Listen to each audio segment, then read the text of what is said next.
The lord. ఈరోజు దేవుని వాగ్దానము యాకోబు రాసిన పత్రిక 1వ అధ్యాయం 17వ వచనం. శ్రేష్టమైన ప్రతి ఈవియు సంపూర్ణమైన ప్రతి వరమును పరసంబంధమైనదై జ్యోతిర్మయుడగు తండ్రి యొద్ద నుండి వచ్చును.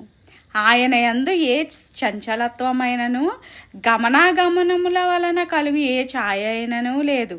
ఆయన తాను సృష్టించిన వాటిలో మనము ప్రథమ ఫలముగా ఉండునట్లు సత్యవాక్యము వలన మనలను తన సంకల్ప ప్రకారము కనెను.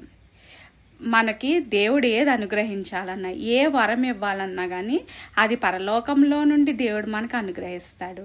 శ్రేష్టమైన ప్రతి వరము కూడా దేవుడు ఆయన స్వహస్తములతో మనకు అనుగ్రహిస్తాడు. పరలోకం నుండి అది మనకు అనుగ్రహించబడి ఉంటుంది. ఆయనలో ఏ చంచలత్వము లేదు. ఒకవేళ ఇప్పుడు మనం సూర్యుడు ఉన్న పొజిషన్ కానీ మనం ఉన్న పొజిషన్ని బట్టి కానీ ఆ నీడ అనేది మారిపోతూ ఉంటుంది. మన నీడ ఒక్కొక్కసారి ముందుకు వెళ్తూ ఉంటుంది, ఒక్కొక్కసారి వెనక వెళ్తూ ఉంటుంది. కానీ దేవునికి మాత్రం అలాంటి వ్యత్యాసాలు ఏవీ లేవు. ఆయన ఏ వ్యత్యాసము లేకోకుండా, ఏ సంబంధము లేకోకుండా, ఆయన ఎలాంటి పార్షాలిటీ చూపించకుండా దేవుడు అందరికీ ఒకే వరాన్ని అనుగ్రహిస్తాడు. అందరికీ దేవుడు మంచి శ్రేష్టమైన ఈవులనే ఇస్తాడు. మనము ఆయనకి ప్రథమ ఫలంగా ఉండుటకు మనల్ని ఆయన మరలా తిరిగి జన్మింపజేశాడు.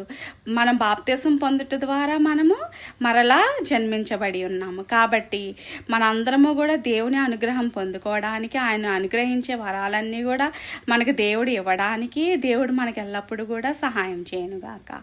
ఆమేన్. హల్లెలూయా.